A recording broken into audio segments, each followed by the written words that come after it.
नमो नमो नमो नमो। नवकार मंत्र है न्यारा, जिसने लाखों को तारा। नवकार मंत्र है न्यारा, जिसने लाखों को तारा। इस महामंत्र का जाप करो, भवजल से मिले किनारा। नमो अरिहंताणं, नमो सिद्धाणं, नमो आयर्याणं, नमो उवज्झायाणं, नमो लोये सौभसाहुणं, नमो लोये सौभसाहुणं। जैसो पंचनमुक्कारो सौव पावपणासनो। मंगलाणं च सौवेसिं पढमः वै मंगलम्। ऐसो पंचनमुक्कारो सौव पावपणासनो। मंगलाणं च सौवेसिं पढमः वै मंगलम्। नमो नमो नमो नमो नमो नमो नमो नमो नमो नमो नमो नमो नमो नमो नमो नमो।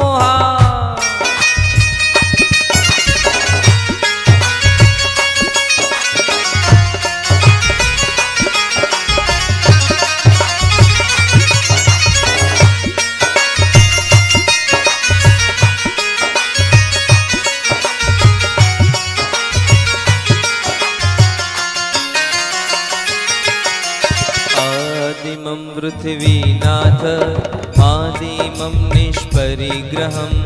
आदिमं पृथ्वीनाथ मादिमं निष्परिग्रहम्।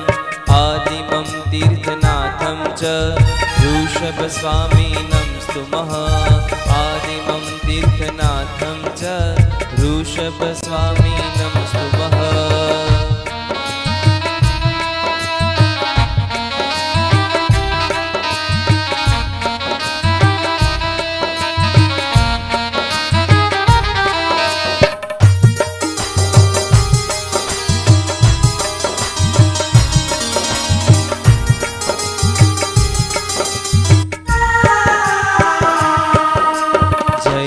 हो जो मंगल हो जो आदेश्वर नो। जय जय हो जो, जय जय हो जो मंगल हो जो आदेश्वर नो। जय जय हो जो।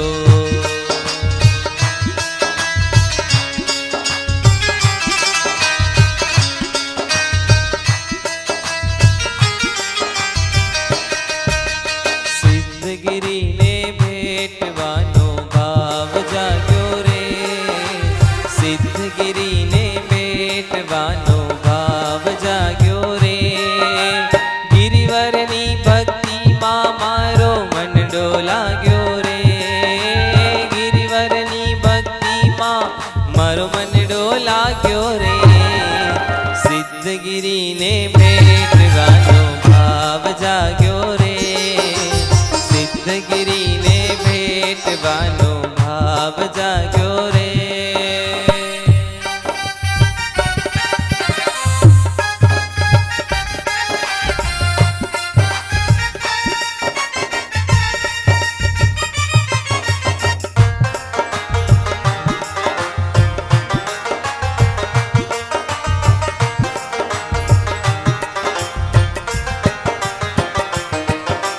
जय जय जय श्री आदिनाथ। जय जय जय श्री आदिनाथ। जय जय जय श्री आदिनाथ। जय जय जय श्री आदिनाथ। मारा वाला आदिनाथ, सौना वाला आदिनाथ। मारा वाला आदिनाथ, सौना वाला आदिनाथ। जय जय जय श्री आदिनाथ। जय जय जय श्री आदिनाथ। जय जय जय श्री आदिनाथ। जय जय जय श्री आदिनाथ। આજનો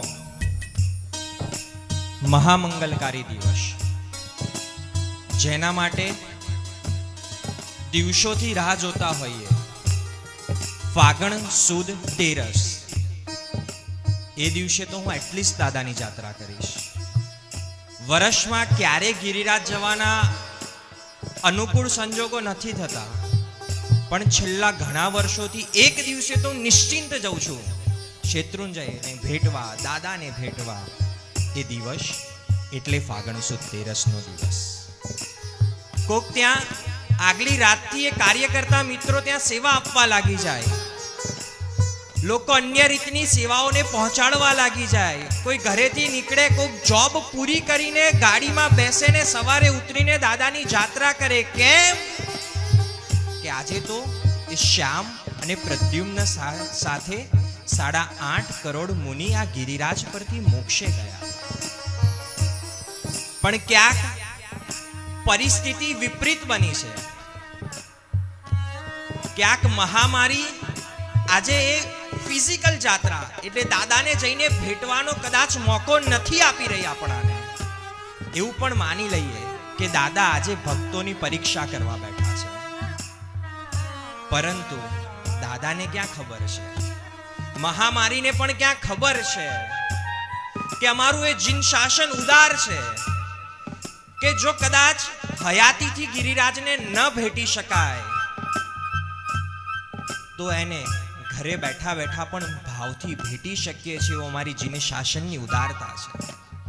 અને આજે ઘરેથી યાત્રા 6 ગૌની વિશ્વમાં જેની 400 થી વધુ શાખા છે ને 40,000 થી વધુ યુવાનોનું સંગઠન છે Jain adult group of India દ્વારા.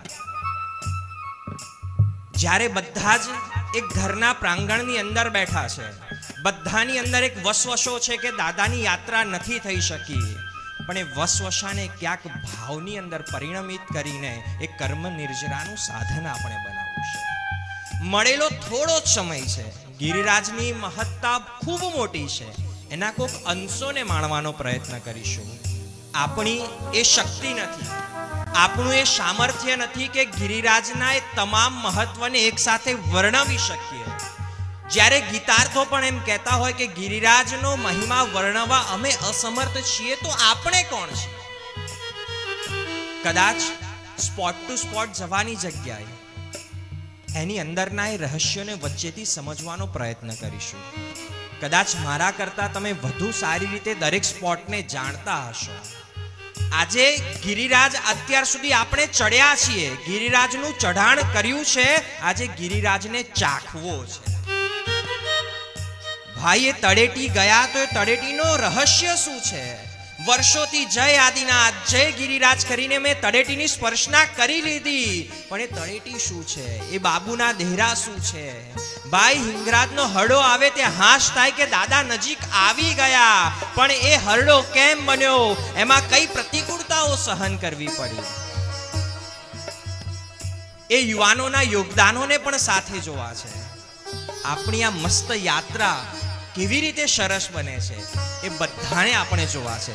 વિનંતી કરીશ મેહુલભાઈને એ જ પદની અંદર ફરીથી આપણે ખોવાવાનો પ્રયત્ન કરીએ. જય જય હો જો આદિનાથ, મંગલ હો જો આદિનાથ. જય જય હો જો આદિનાથ, મંગલ હો જો આદિનાથ. આદિનાથ આદિનાથ મંગલ હો જો આદિનાથ. આદિનાથ આદિનાથ મંગલ હો જો આદિનાથ. જય જય હો જો આદિનાથ, મંગલ હો જો આદિનાથ. જય જય હો જો આદિનાથ, મંગલ હો જો આદિનાથ.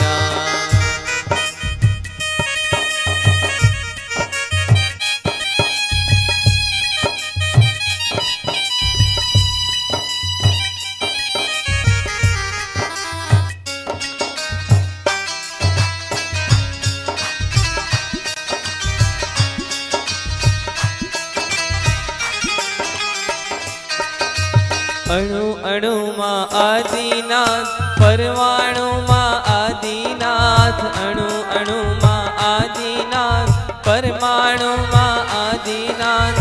આદિનાથ આદિનાથ જય જય જય શ્રી આદિનાથ. આદિનાથ આદિનાથ જય જય જય શ્રી આદિનાથ. જય જય जय जय जय जय जय जय जय जय जय श्री आदिनाथ जय जय जय जय जय जय जय जय जय जय जय श्री आदिनाथ। कदाच जो एक साथे ત્યાં ઊભા હોઈએ ને તો દરેક લાઈનની અંદર જોર જોરથી નારા લગાવતા હોઈએ છીએ, જય જય શ્રી આદિનાથ, મારા વાલા આદિનાથ, મોક્ષ અપાવે આદિનાથ, કર્મ ખપાવે આદિનાથ। આજે કદાચ સંપર્ક સેતુ વર્ચ્યુઅલ ભલે છે પણ ભાવ તો હજુ એકબંધ છે। એ જ જોશથી એ જ ઉત્સાહ સાથે ઘરે બેઠા બેઠા આજે ઘરે બેઠા બેઠા ઘરને ગિરિરાજ બનાવવું છે। આજે ઘરે બેઠા બેઠા એ આપણા જ ઘરમાં એ તળેટી ઊભી કરવી છે। આજે જ ઘરે બેઠા બેઠા આપણા ઘરમાં એ ભાડવાનો ડુંગર ઊભો કરવો છે અને આજે ભાવ વિશ્વની અંદર જવું છે। બસ તે માટે એ જ નાદ સાથે એ જ લય સાથે એ જ સ્વર સાથે આપણે ઘરે બેઠા બેઠા પણ જય જય શ્રી આદિનાથની ધૂનમાં ખોવાઈએ। जय जय जय श्री आदिनाथ जय जय जय श्री आदिनाथ जय जय जय श्री आदिनाथ जय जय जय श्री आदिनाथ। मारा वाला आदिनाथ सौना वाला आदिनाथ मारा वाला आदिनाथ सौना वाला आदिनाथ सिद्धाचल मा आदिनाथ अष्टापद मा आदिनाथ सिद्धाचल मा आदिनाथ अष्टापद मा आदिनाथ जय जय जय जय जय जय जय जय जय जय जय श्री आदिनाथ जय जय जय जय जय जय जय जय जय जय जय श्री आदिनाथ आदिनाथ आदिनाथ जय जय जय श्री आदिनाथ आदिनाथ आदिनाथ जय जय जय श्री आदिनाथ जय जय जय जय जय जय जय जय जय जय जय श्री आदिनाथ जय जय जय जय जय जय जय जय जय जय जय श्री आदिनाथ।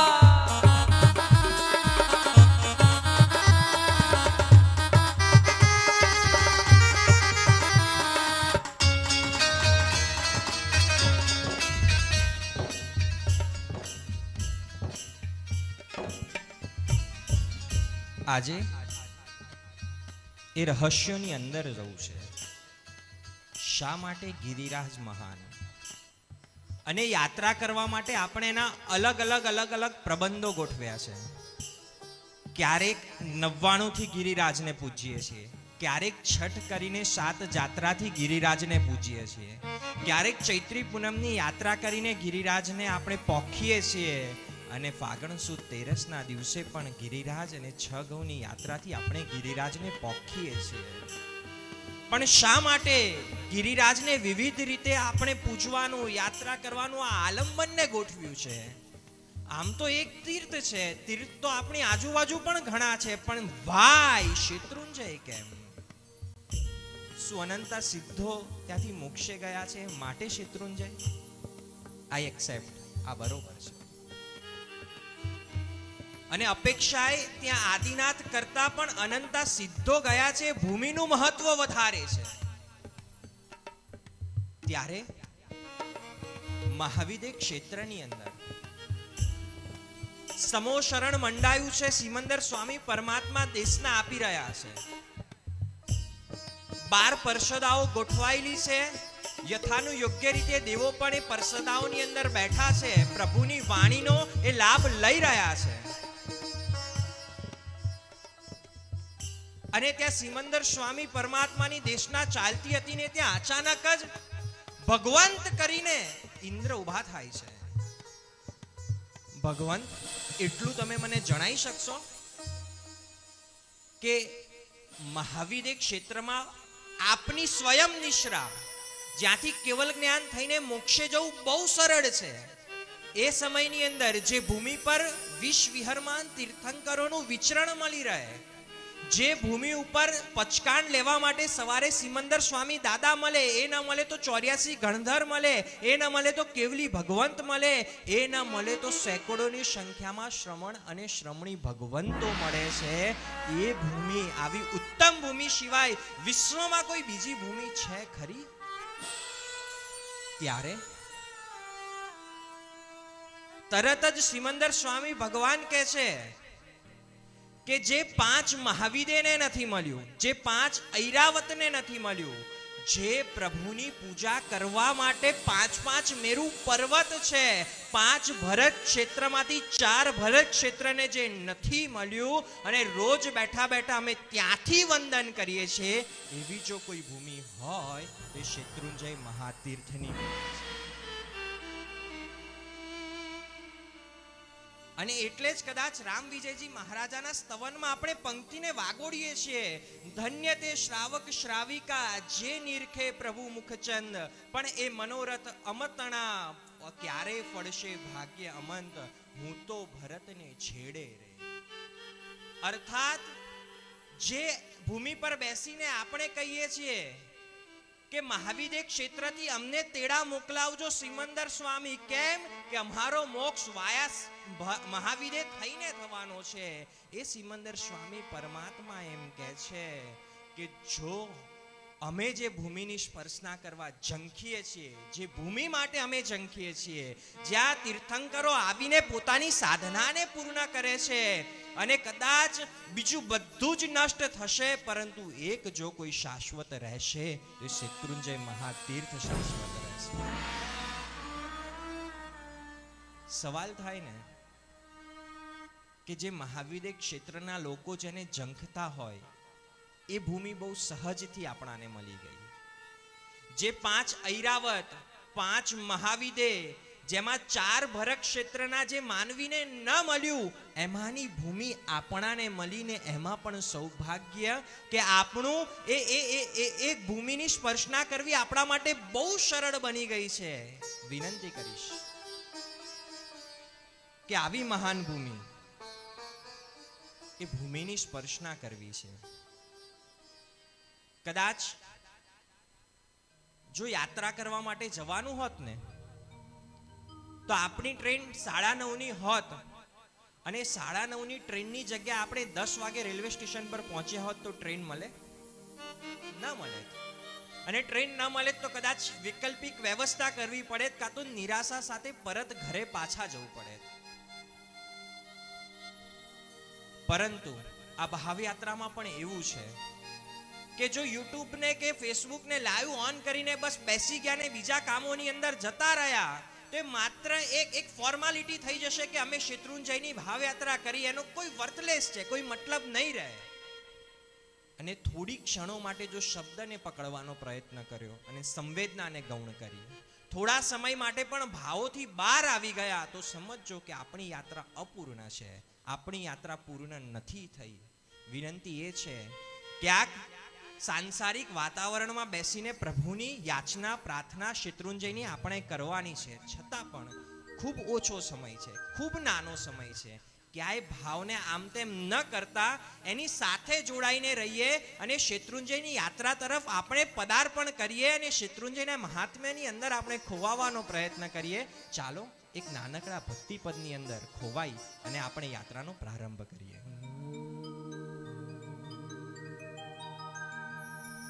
વરસે ભલે વાદળી ને વાયુ ભલે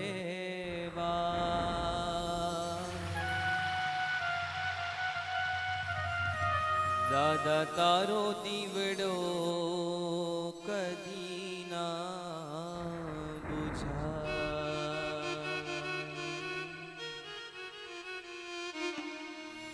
વરસે ભલે વાદળી ને વાયુ ભલે વરસે ભલે વાદળી ને વાયુ ભલે વાય, દાદા તારો દીવડો કદી ના બુઝાય, કદી ના બુઝાય. દાદા તારો દીવડો કદી ના બુઝાય, કદી ના બુઝાય.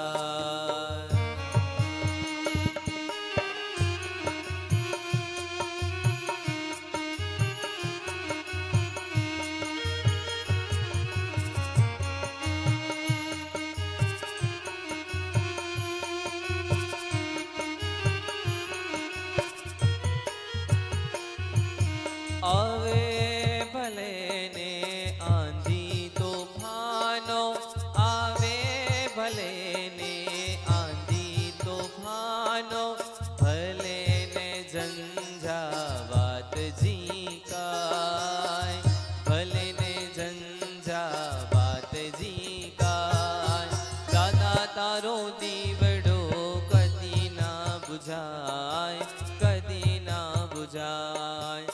દાદા તારો દીવડો કદી ના બુઝાય, કદી ના બુઝાય.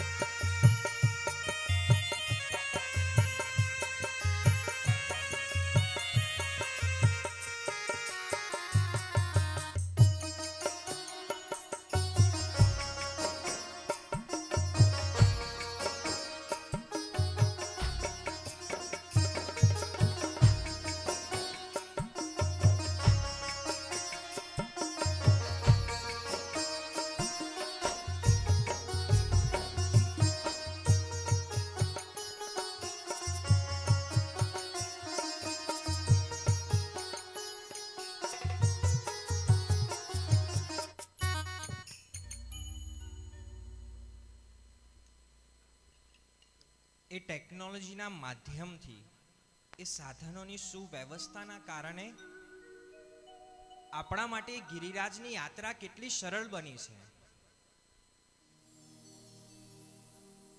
કદાચ આપણે આપણા પૂર્વજોને વાત કરીએ ને કે ગિરિરાજની યાત્રા કરવા માટે જઈએ છીએ, ત્યારે પૂર્વજો જે વર્ણન કરતા હતા ને એ આપણે સાંભળવા જેવું છે. જો ગામની અંદર ખબર પડે ને કે કોઈ ઘર ગિરિરાજની યાત્રા કરવા માટે જાય છે, શેત્રુંજયની યાત્રા કરવા માટે જાય છે, અને આ દિવસે જાય છે એવી ખબર પડે ને, એટલે જે દિવસે એ પરિવાર યાત્રા કરવા માટે નીકળતો હોય ને, ત્યારે સકલ શ્રી સંઘ ભેગો મળે, એ પારિવારિક સભ્યો ભેગા મળે અને એના એ સામાન આદિ લઈને છેક ગામની પાદર સુધી વળાવવા જાય. અને ત્યારે 5 પૈસા, 25 પૈસા, 20 પૈસા આપે, અને રૂપિયો એટલે બહુ મોટી વસ્તુ, અને આપે અને કે 2 વસ્તુ કે એ વખતે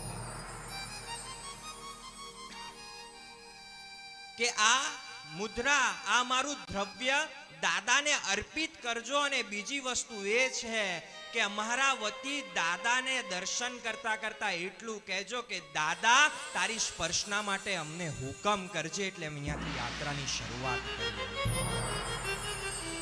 એક થેલો કપડાનો હોય, બીજો આદિ ખાવા પીવાની સામગ્રીથી ભર્યું હોય, ને જતા 2-3 દિવસ થાય ને રસ્તામાં જે સાધુ સાધ્વીજી ભગવંત મળે એમની વૈયાવચ ભક્તિ કરતા કરતા 2-3 દિવસે યાત્રા કરે. યાત્રા કર્યા બાદ 2-3 દિવસે પરત પાછા ફરે, અને આખા ગામની અંદર મહિના સુધી કહેતા રહે કે અમે તો આ સાધુ ભગવંત, આ ગુરુ ભગવંતને વહોરાવ્યું હતું અને અમારી ગિરિરાજની આ યાત્રા થઈ ગઈ. આ સુલભતા એ સમયમાં નહોતી અને આજે આપણાને ફળી છે. અને શું મહાત્મ્ય છે કે ખાલી જીનાલય જવાનો વિચાર આવે ને તો એક ઉપવાસનું આપણાને પુણ્ય બંધાય છે. અને એના માટે આપણે પ્રયત્ન કરીએ તો 2 ઉપવાસનું, એના માટે પહેલું ડગલું ભરીએ એટલે આપણે 3 ઉપવાસનું, અડધા રસ્તે પહોંચીએ એટલે 15 ઉપવાસનું, અને જ્યાં જીનાલય દેખાય અને નમીને નમો જીનાનમ કરીએ ને ત્યાં માસક શમણનું પુણ્ય બંધાય છે. અને આ તો ગિરિરાજ છે. અને ત્યારે શાસ્ત્રકાર પરમર્ષિ ભગવંતો લખે છે કે શેત્રુંજયની યાત્રાનો માત્ર વિચાર કરવાથી કરોડો ભવના પાપનો નાશ થાય છે. ખાલી વિચાર કરવાથી મારે યાત્રા કરવી છે, હજુ ડિસાઇડેડ નથી, જઈશ નહીં જઈશ, ટિકિટ નીકળી છે, કશું જ ડિસાઇડેડ નથી, ખાલી મને વિચાર આવ્યો કે મારે આ યાત્રા કરવી છે, કરોડો ભવોના પાપનો નાશ. અને કેવલી અયમુત્તા મુનિ લખે છે શાસ્ત્રની અંદર કે અષ્ટાપદ, સમ્મેત શિખરજી, પાવાપુરી, ચંપાપુરી અને ગિરનારની યાત્રા કરવાથી જેટલું ફળ નથી મળતું એટલું બેઠા બેઠા વંદના કરવાથી ગિરિરાજનું 100 ગણું ફળ આપણાને મળે. I repeat the quotation of Kevali Ayimutta Muni. એમાં કોઈ તીર્થનું મહાત્મ્ય ઘટાડવામાં નથી આવ્યું, પણ ગિરિરાજની ઉત્તમતાને દર્શાવવામાં આવી છે. અષ્ટાપદ જે પ્રાય લુપ્ત જેવો છે, ચંપાપુરી, પાવાપુરી, ગિરનાર, સમ્મેત શિખરજી, આ બધાની યાત્રા કરીએ અને ખાલી ભાવ ભરી ગિરિરાજની વંદના કરીએ ને તો 100 ગણું ફળ આપણાને મળે છે. આ ગિરિરાજ છે. ત્યારે શાસ્ત્રકાર પરમર્ષિ ભગવંત બીજી વાત આપણાને જણાવે છે કે શેત્રુંજય ઉપર પ્રક્ષાલ અને માત્ર પૂજા કરવાથી, શેત્રુંજય એવું દાદાના દરબાર પર નહીં, શેત્રુંજય પર ક્યાંય પણ પ્રક્ષાલ અને માત્ર પૂજા કરવાથી અન્ય તીર્થની અંદર સુવર્ણ ભૂમિ કે આભૂષણ દાન કરો ને એના કરતા પણ વધુ પુણ્ય અહીંયા બને.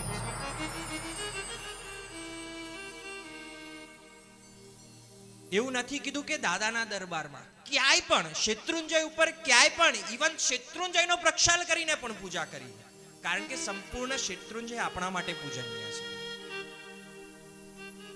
આમ લાગે કે કેવું અનમોલ રત્ન આપણાને મળી ગયું છે, બહુ સહજતાથી, સરળતાથી, અને એ પણ અહોભાગ્ય સાથે કે જન્મ જૈન કુલની અંદર થયો. અને જૈન કુલની અંદર જન્મ થાય ને એટલે ત્રણ વસ્તુ પરમેનન્ટ થાય. કોઈ પણ દીકરાનો જન્મ જૈન કુલની અંદર થાય ને એટલે ત્રણ વસ્તુ થાય. જેવો દીકરો જન્મે ને એવા દાદીમાં કે મમ્મી એને નવકાર સંભળાવે કાનમાં. કેમ કે તું આ શાશ્વતો મહામંત્ર જે કુળની અંદર મળ્યો છે એ શાશ્વતા મહામંત્રનું શ્રવણ કરીને તું તારી નવી જિંદગીની શરૂઆત કર. થોડાક મહિનાનો થાય જ્યારે દીકરાને ઘરની બહાર લઈ જવાની ખૂબ કુમળી વયમાં પરમિશન આપવામાં આવે ને એટલે મમ્મી પપ્પા એટલું ચેક કરી લે કે આજુબાજુના ઉપાશ્રયમાં પંચ મહાવ્રતધારી સાધુ સાધ્વીજી ભગવંતના મારા દીકરાને હું દર્શન કરાવી લઉં. અને નાનકડો દીકરો ઊંઘતો હોય ગમે તેમ કરીને હાલી હિચોડી કરીને ગુરુ ભગવંત પાસે લઈ જાય કે આજજીને શાસનની અજાયબીના દીકરા તું દર્શન કર, કે આવા પંચ મહાવ્રતધારી સાધુ સાધ્વીજી ભગવંતને ક્યાંય નહીં મળે અને એના આશીર્વાદથી તારું જીવન મંગલ. અને દરેક મમ્મી પપ્પાની ઈચ્છા હોય દીકરો થોડો મોટો થાય, પાપા પગલી કરતો થાય, આમ થોડું ઘણું કાલું ઘીલું મસ્તી કરતો થાય ને એટલે ઘરમાં ડિસિઝન લેવાઈ જાય કે ના, હવે દીકરાને ગિરિરાજની યાત્રા આપણે કરાવી દઈએ. ગિરિરાજની યાત્રા ભલે ચાલતો નથી પણ એને ગિરિરાજની સ્પર્શના કરાવી દઈએ, કારણ કે શાસ્ત્રમાં લખ્યું છે કે પાપી અભવ્ય ન નજરે દેખે. એવું નહીં, સ્પર્શના નહીં, પાપી અભવ્ય ન નજરે દેખે.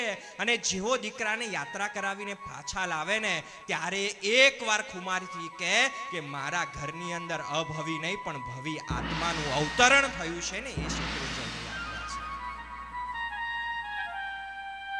અત્યાર સુધી કદાચ ક્રિયાના માધ્યમથી યાત્રા કરી હશે, અત્યાર સુધી કદાચ જલ્દી ચડીને જલ્દી પહોંચી જવું, તડકો ન લાગે અને પાલમાં વહેલો પહોંચી જવું, આ ભીડભાડમાંથી બચી જવું, કદાચ એવા આશયથી પણ યાત્રા કરી હશે. કદાચ કોઈ બધા જ તીર્થોને નિગ્લેક્ટ કરતા તળેટીથી સીધા દાદાના દરબારે ને દાદાના દરબારેથી સીધા ભાડવાના ડુંગર થઈને દાદાની યાત્રા આપણે કરી હશે. પણ આજે કદાચ કાયા સ્થિર છે પણ મનના ભાવ યથાવત છે. આવું મહાત્મ્ય આપણાને મળ્યા પછી પણ, આ ગિરિરાજને મળ્યા પછી પણ ખાલી ગિરિરાજને એટલું કહેવું છે, ગિરિરાજ તને વંદન કરતા, તને પૂજન કરતા મને કશું જ નથી આવડતું, પણ ગિરિરાજ મારી વંદના તને છે કે તે મારું ભવિત્વ ફિક્સ કર્યું, તે મારું તીર્થ, મારું મોક્ષ ફિક્સ કર્યો, અને તે મને એશ્યોર કરી દીધો કે હવે મારો મોક્ષ નિશ્ચિંત છે.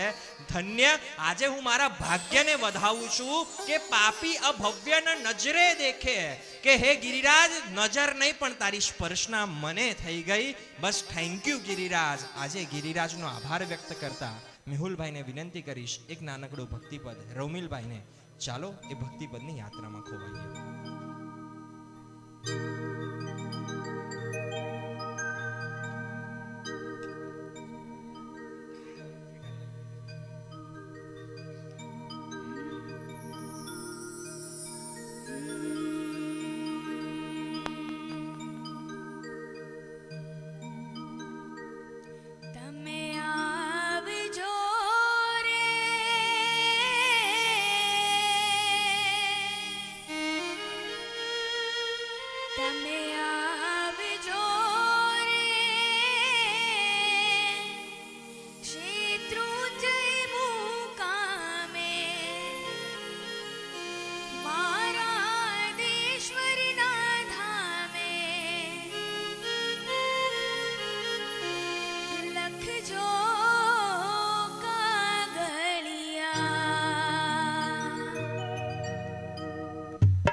એ યાત્રાનો પ્રારંભ કરીએ. કદાચ ઘરેથી નીકળ્યા હોઈએ તો એ બધા રસ્તાઓને પસાર કરતા કરતા વચ્ચે તીર્થોના દર્શન કરતા કરતા આપણે આવીએ. કદાચ આપણી સ્વાભાવિક મર્યાદાના કારણે આપણે ધર્મશાળાની વ્યવસ્થાઓમાં પણ ખોવાઈએ. આજે એવું કશું જ નથી કરવાનું. પ્રથમ જેવા શેત્રુંજયની અંદર એન્ટર થયા, બીજું આપણાને કશું જ નથી હોતું. કદાચ એક સમય પર દાદાની જાત્રા કરવી અશક્ય બને ને તો જેની સ્પર્શના કરીને આપણે પરત પાછા ફરીએ છીએ. એ જગ્યા એટલે તળેટીની જગ્યા. એ આપણી યાત્રાનો પ્રારંભ, જ્યાં બધા જ તપસ્વી રત્નો એક સાથે આવે, યાત્રિકો એક સાથે આવે. જય જય શ્રી આદિનાથ, મારા વાલા આદિનાથ, મારા પ્રાણ પ્યારા આદિનાથનો જય જયકાર કરે. જે જગ્યા ઉપર સંઘો 99 ના યાત્રિકો બધા જ સાથે મળીને પધારે અને જ્યાં જેને યાત્રા કરવાનો એક હોમ જોશ જુસ્સો મળે ને, એ કોઈ ચાર્જિંગ પોઈન્ટ હોય તો એ તળેટીનો ચાર્જિંગ પોઈન્ટ છે. અને એટલે આપણે ત્યાં સ્તવનની પંક્તિમાં પણ લખ્યું છે, જ્યાં તળેટી પહેલી આવે, ગિરિવર દર્શન વિરલા પાવે, પ્રભુના પગલા પુનિત ને અભિરામ છે, સૌ ચાલો સિદ્ધગીરી જઈએ. અપેક્ષાએ એ તળેટીની પૂજા કરીએ એટલે આખા શેત્રુંજયની પૂજા થાય. જ્યાં બધા એક સ્પર્શના કરીને, જ્યાં પહેલું ચૈત્યવંદન કરીને દીકરાને કહીએ ને કે જો આજ શેત્રુંજય છે, આજ શેત્રુંજય આવી ગયો છે. અને જ્યાં એ સમયનો જુસ્સો લઈને આપણે ઉપર ચડીએ અને એ યાત્રાની શરૂઆત થાય એ પહેલા એક યક્ષને આપણે પ્રણામ કરીને ઉપર જઈએ છીએ. એ યક્ષ એટલે કપરદી યક્ષ. કદાચ કપરદી યક્ષનો પણ એક નાનકડો ઇતિહાસ આપણે જાણવા જેવો છે. જે શેત્રુંજયના અધિષ્ઠાયક દેવ તો છે જ, અને શેત્રુંજયની આટલી રખેવાળી, આટલું મહાત્મ્ય આપણા સુધી એ પહોંચાડી રહ્યા છે. એ ભક્તોની સારી રીતે યાત્રા થાય એની સહાયતા પણ કરે છે. પણ એ કપરદી યક્ષ હતા કોણ? વિચાર આવે ને કે આમ કોઈને પ્રેસિડેન્ટ પદમાં નોમિનેટ કરવામાં આવે ને તો આપણે એની હિસ્ટ્રીને સર્ચ કરીએ. એ પોલિટિકલ કરિયરમાં ક્યાં હતા, એને શું કર્યું. કોઈ પણ પીએમ કે ફિનાન્સ મિનિસ્ટર બને ને તો આપણે એની બેકગ્રાઉન્ડને તપાસવાનો પ્રયત્ન કરીએ કે આ કેવી રીતે અહીંયા સુધી પહોંચ્યો. આપણા બોસ પણ હોય ને તો એની એક લાઈફને ચકાસવાનો પ્રયત્ન કરીએ કે આ લેવલ સુધી કઈ રીતે પહોંચ્યા. કપરદી યક્ષે એક નિયમ, માત્ર એક નિયમ મક્કમતાથી પાડ્યો અને કપરદી યક્ષ સુધીની એને યાત્રા કરાવી છે. પૂર્વના ભવમાં સાલ્વી નામનો દારૂડિયો હતો. દારૂની ખૂબ તલબ, આમ કહીએ કે 24 કલાક નશાની અંદર રહે અને જોગાનું જોગ ક્યાં કેને મહાત્માનો સંપર્ક થઈ ગયો. ગામ એનાથી કંટાળી ગયું હતું કે આ સાલ્વી દારૂડિયો કેટલું દારૂ પીવે છે, આખો દિવસ નશામાં જ હોય, આ દારૂ પીને જ ફરતો રહે છે, તો આનું શું થશે? અને આ સજ્જનોના સંપર્કમાં જશે તો આ શું કરી શકશે? ત્યારે મહાત્માને ભેટો થયો એને. એટલે જેવો મહાત્માનો ભેટો થયો, હું સાલ્વી દારૂડિયાએ કહી દીધું કે સાહેબ તમે બીજી બધી વાત મારા જોડે કરજો, પણ આ દારૂ છોડવાની વાત મારા જોડે ના કરતા. સાહેબ તમારે જે ઉપદેશ આપવો હોય એને આપજો, પણ આ દારૂ મારાથી છૂટે એમ નથી, અને તમે એની કોઈ વાત ના કરતા. આપણે પણ કહીએ ને ગમતી મીઠાઈ, ભાઈ મને ગુલાબ જાંબુ ભાવે છે, ગુરુદેવ ગુલાબ જાંબુ સિવાય બધી જ વાત કરો, એની બાધા હું લઈ લઈશ, પણ ગુલાબ જાંબુ મારા માટે શક્ય નથી. અને ત્યારે ગીતાર્થ ગુરુ ભગવંત એ જેની શાસનની મહત્તા, એ સાલ્વી દારૂડિયાને એવું કીધું કે તું દારૂ પીવે છે આનો વાંધો નથી, પણ એ વખતે જ્યારે પણ તને દારૂ પીવાની ઈચ્છા થાય ને ત્યારે તારે આ ગાંઠ ખોલવાની, દારૂ પીવાનું અને ગાંઠ પાછી મારી દેવાની.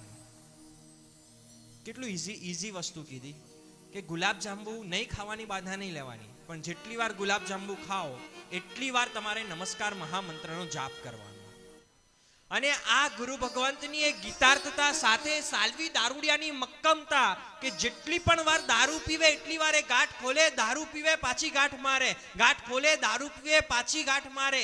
આ નિયમને મક્કમપણે પાલતો રહ્યો. અને એક વખત એવું થયું કે દારૂની ખૂબ તલપ લાગી, ગાંઠ ખોલવાનો પ્રયત્ન કરે છે, ગાંઠ ખુલતી નથી, બહુ જ પ્રયત્ન કર્યા છતાં પણ ગાંઠ ખુલતી નથી. આ બાજુ મન અંદરથી કહે પી લે દારૂ, મરી જઈશ, આ તલપ તને જે લાગી છે જીવા નહીં દે.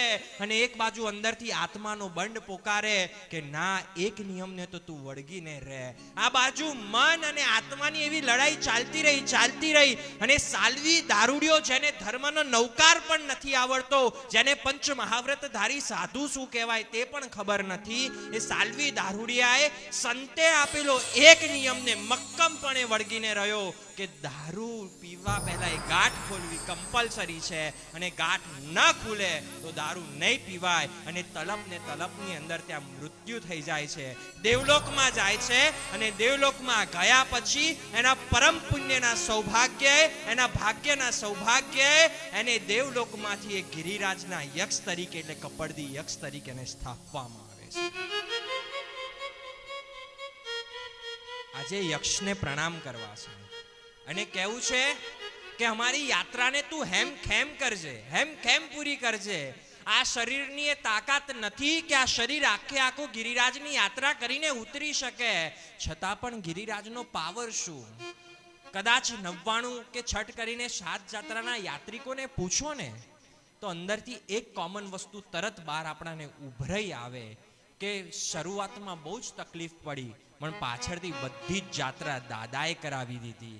આ એ જનરેશન છે કે જે લિફ્ટ વગર પહેલો માળ નથી ચડતી. આ એ જનરેશન છે કે જેને ખાધા પીધા વગર એક ક્ષણ પણ નથી ચાલતું. એવી નાનકડી જનરેશનના છોકરાઓ પણ 99 અને 6 કરીને 7 જાત્રા સરળતાથી કરી દે છે. આ એક જ વસ્તુ છે કે આ ગિરિરાજની મહત્તા અને પ્રભાવ વગર આ વસ્તુ શક્ય નથી. ત્યાંથી ચડતા આજુબાજુ દેરીમાં નમો જીનાણમ નમો સિદ્ધાણમ કરતા એક પહેલું જીનાલય આપણાને દેખાય. કોઈ નાનો દીકરો એને તો આપણે પહેલા કે ત્યાં સુધી જ જવાનું છે, વધારે કશું જ નથી કરવાનું તારે. અને ત્યાં સુધી જતા જેને આપણે બાબુના દેરાના નામથી ઓળખીએ છીએ. પણ બાબુના દેરાની પણ એક રોચક કહાની છે કે સુરતના એક હીરાના શેઠ હતા. એમની માતા યાત્રા કરવા માટે આવ્યા હતા, ખૂબ મોટી ઉંમરે, પણ શરીર ખૂબ અશક્ત, શરીર સહાય ના આપે. અને ચડતા પગથિયા ચડ્યા અને જ્યાં બાબુના દેરા છે ને ત્યાં બેસી ગયા. અને ત્યાં એટલું બોલાઈ ગયું કે દાદાનો જેવું દેરા ઉપર છે ને ટૂંક, એવી ટૂંક જો અહીંયા થઈ જાય ને તો અમારા જેવા ઘરડા માટે બહુ સારી વાત થઈ. દીકરાએ વાતને સાંભળી લીધી અને કે આવા મારી માતા વૃદ્ધ અવસ્થામાં આવી પ્રોબ્લેમ છે, તો આવા કેટલા વૃદ્ધ છે કે જે ડોળીનો ઉપયોગ નથી કરતા, કશું જ નથી કરતા અને દાદાની યાત્રા કરવાની ભાવના રાખે છે, દાદાના દર્શન કરવાની ભાવના રાખે છે. ત્યારે એ સુરતના એ હીરાના વેપારીએ સંકલ્પ કર્યો, જેવી ઉપર દાદાની આદેશ્વર દાદાની 9મી ટૂંક છે ને એવી જ ટૂંકને અહીંયા નીચે નિર્માણ કરવું છે. અને ત્યારે બાબુના દેરાનું નિર્માણ થયું. ત્યાં અંદર એક રત્નનું મંદિર પણ છે. જે પણ ધનાઢ્ય સુખી સંપન્ન શેઠ છે એ પોતાના કિંમતી રત્નો દ્વારા પ્રભુની પ્રતિમાનું નિર્માણ કરાવે અને શેત્રુંજય ગિરિરાજ પણ અર્પણ કરે. એવા મહામુલ્લા એ રત્નો દ્વારા રત્ન જડિત એ જીનાલયને નમો જીનાણમ કરી બહાર આવતા એ સમોવ શરણ પ્રભુ વીરનું, જ્યાં પ્રભુ દેશના આપતા હોય એવું આજે પણ ઓરાની ફિલિંગ આવે છે. આ એ ગિરિરાજની મહત્વતા છે કે જ્યાં 24 કલાક ખાનારો અને પીનારો વ્યક્તિ ત્યાં ઉપવાસ સાથે જાત્રા કરે છે. 24 કલાક એસીમાં રહેવા વાળો વ્યક્તિ જેવો તળેટીએ પહોંચે છે એવો ચડીને દાદાની જાત્રા કરે છે. જે વ્યક્તિ થોડું ધીમે ધીમે મંદ સ્વરે બોલવા વાળો વ્યક્તિ જોરથી દાદાને પુકારે છે. આ ત્યાંની ઓરા અને પરમાણુ સિવાય શક્ય નથી. અને ગુરુ ભગવંતે બહુ સરસ મજાની વાત કરી કે ગિરિરાજ સુધી જવામાં પુરુષાર્થ આપણે કરવાનો છે. ગિરિરાજ સુધી જવામાં પુરુષાર્થ આપણે કરવાનો છે. ગિરિરાજ ચડાવવાનો પુરુષાર્થ એને પોતે કરવાનો છે. એટલે આપણે હવે કશું જ નથી કરવાનું. હવે આપણે ઓટોમેશન મોડ ઉપર આવ્યા. આપણું શરીર થાકશે કે આપણા ભાવ થાકશે એનું કોઈ મતલબ નથી. હવે જવાબદારી ગિરિરાજની છે. જેવી રીતે ફ્લાઇટની અંદર બોર્ડિંગ લઈ લીધા પછી તમને લઈ જવાની જવાબદારી એરલાઇન્સની બને છે, એવી રીતે ગિરિરાજ પાસે પહોંચી ગયા પછી ગિરિરાજ ચડાવવાની જવાબદારી હવે ગિરિરાજની બને છે. વિનંતી કરીશ મેહુલભાઈને કે નાનકડા સરસ મજાને શેત્રુંજયના પદની અંદર આપણાને લઈ જાય અને યાત્રાની ભાવધારાને હજુ આપણે આગળ લઈ જઈએ. દાદા આદેશ્વરજી, દાદા આદેશ્વરજી, દૂરથી આવ્યો દાદા દર્શન દો. હો દાદા આદેશ્વરજી, હો દાદા આદેશ્વરજી, દૂરથી આવ્યો દાદા દર્શન દો. હો દાદા દર્શન દો.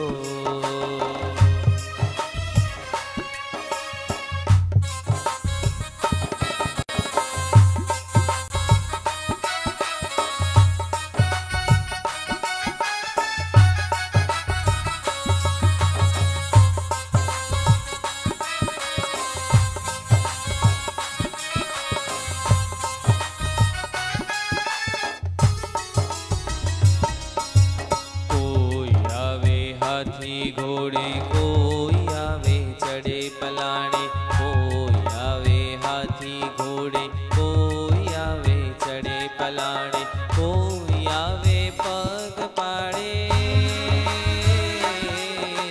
કોઈ આવે પગ પાડે. દાદાને દરબાર, હા દાદાને દરબાર. દાદા આદેશ્વરજી, હો દાદા આદેશ્વરજી, દાદા દર્શન દો. હો દાદા દર્શન દો. હો દાદા દર્શન દો. હો દાદા દર્શન દો.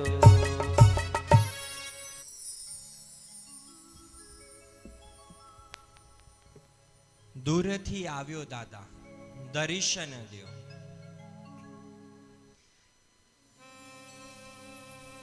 कैसी हमारी वो तालावेली अंदर के भाव की वो स्फुरना कैसी जग जाती है हमारे अंदर.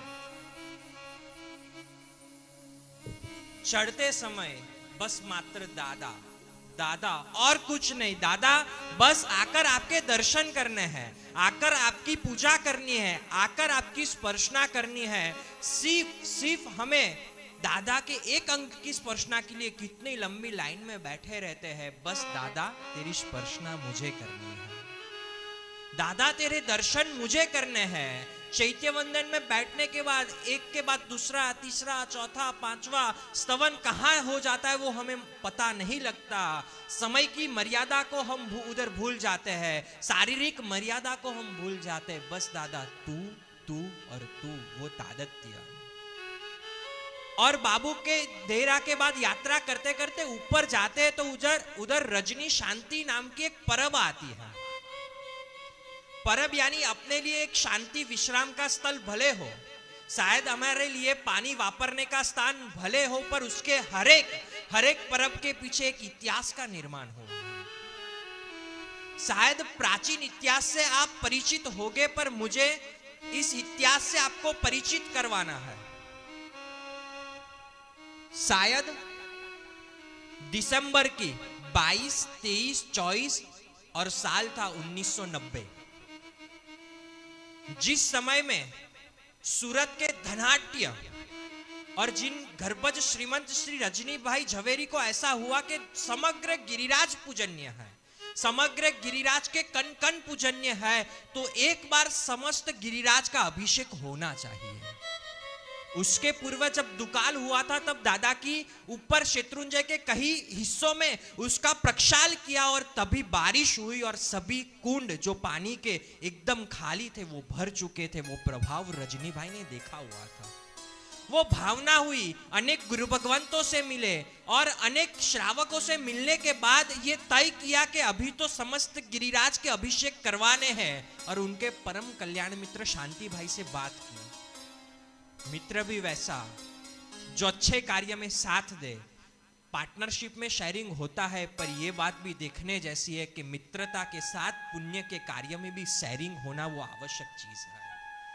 वो गिरिराज की भावधारा के साथ सभी कमिटी को एकत्रित किया कि अभी तो हमें गिरिराज की यात्रा करनी है। आदि साहित्य गांव गांव तक पहुंचाया कि इस तारीख को वैसे शत्रुंजय का अभिषेक होने वाला है, पर सब लोग अभिषेक के अंदर कैसे जुड़े, उसके लिए विविध तीर्थों से जल मंगाए गए, विविध गुरु भगवान से विनंती की गई, विविध गांवों जाकर रजनी भाई ने स्वयं विनंती की कि आप समस्त गिरिराज के अभिषेक के अंदर आप पधारिए।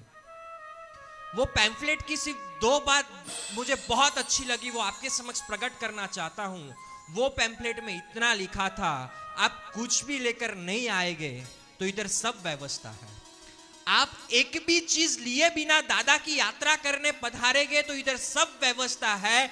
विनती इतनी है कि आपके भाव उल्लास और भाव को लेकर पधारना, बाकी सब व्यवस्था इधर है।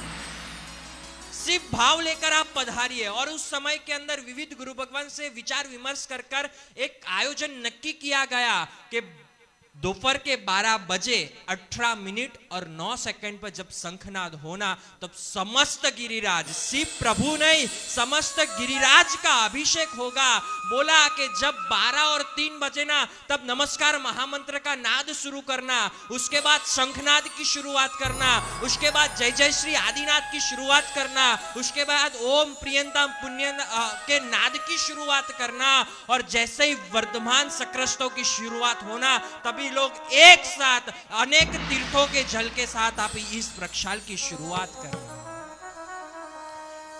ये दादा का प्रक्षाल और उत्तम कैसे हो, एक भी चीज में क्वालिटी का कॉम्प्रोमाइज नहीं होना चाहिए। इसलिए गिरनार के गजपत कुंड से कावड़, जिसके अंदर श्रवण अपने माता पिता को तीर्थ की यात्रा करवाई थी, वो कावड़ गजपत कुंड से हमारे श्रावकों ने भरे।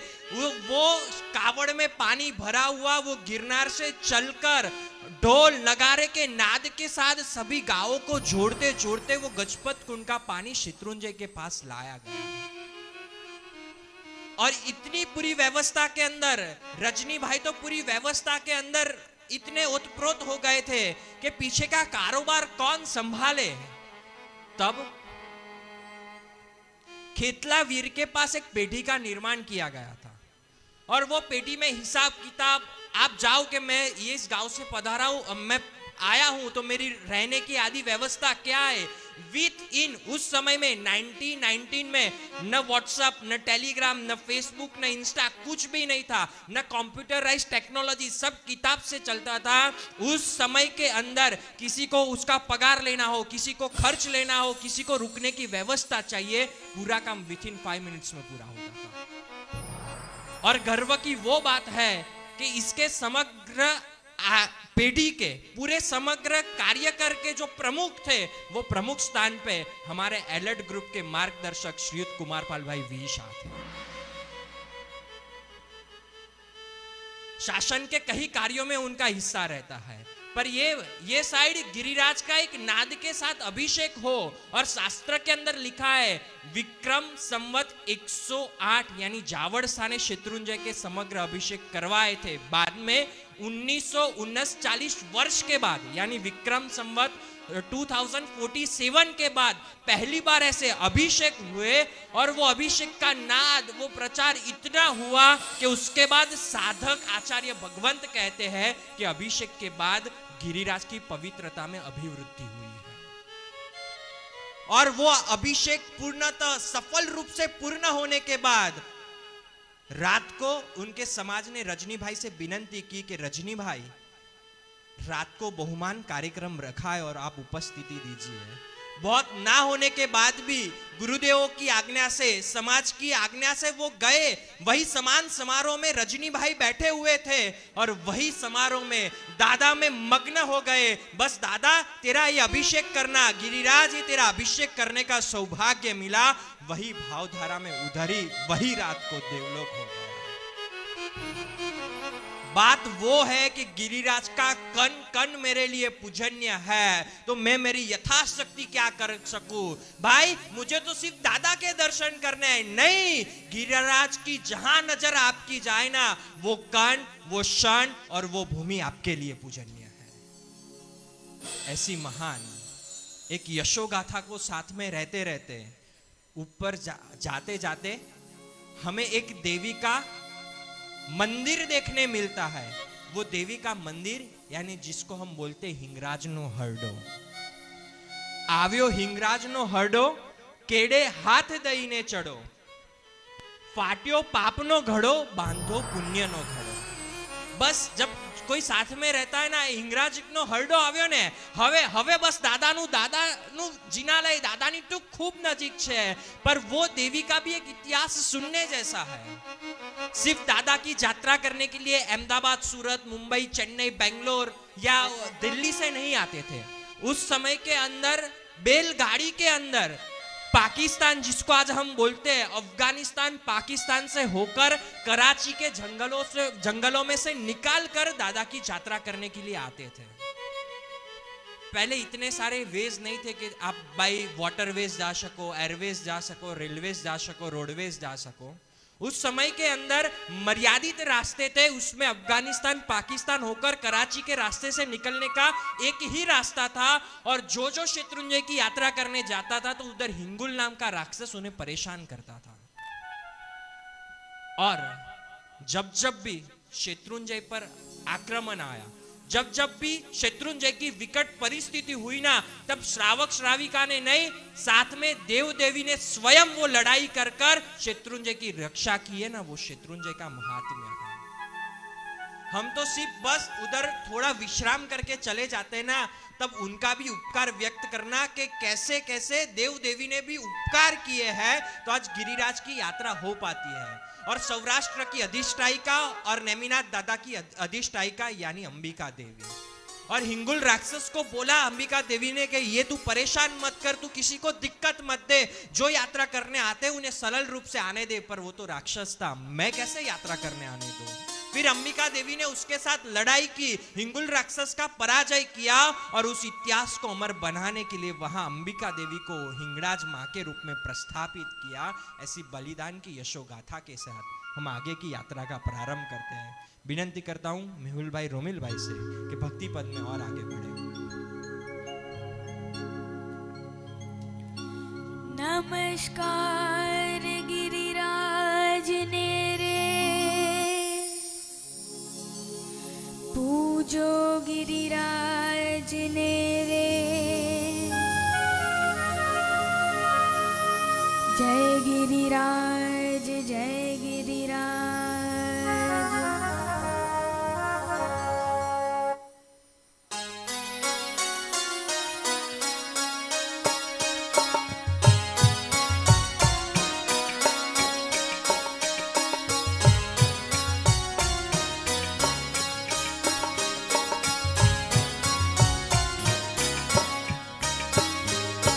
ऊंचा ऊंचा शत्रुंजय ना शिखरो सोहाय, ऊंचा ऊंचा शत्रुंजय ना शिखरो सोहाय। बच्चे मारा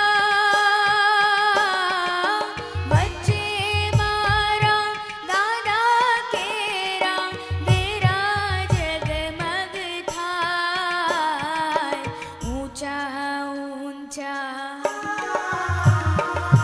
ऊंचा ऊंचा शत्रुंजय ना शिखरो सोहाय, ऊंचा ऊंचा शत्रुंजय ना शिखरो सोहाय।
और आगे की यात्रा करते करते बीच में नमो चिनाणम नमो सिद्धाणम करते करते हुए हम और ऊपर जाए અને જેવા જ આપણે ऊपर जाइए ने ત્યાં બે रास्ता पड़े, दो रास्ते मिलते हैं हमें ऊपर जाने के, जिसको हम हनुमान धारा के नाम से पहचानते हैं।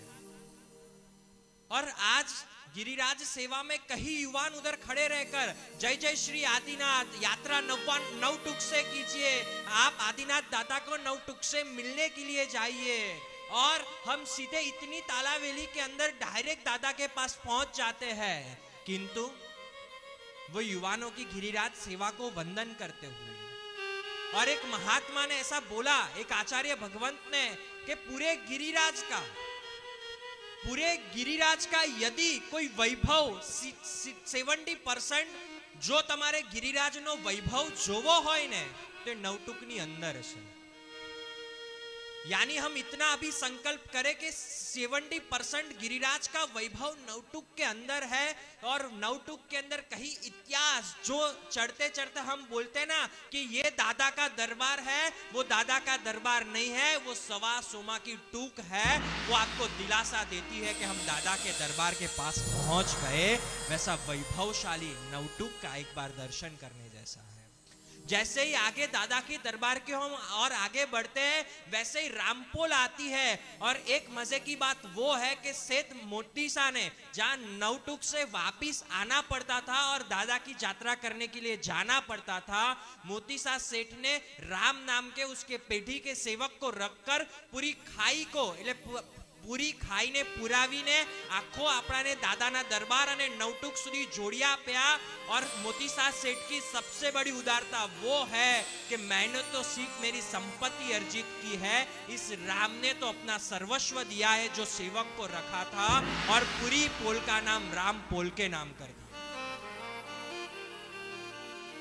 क्या उदारता!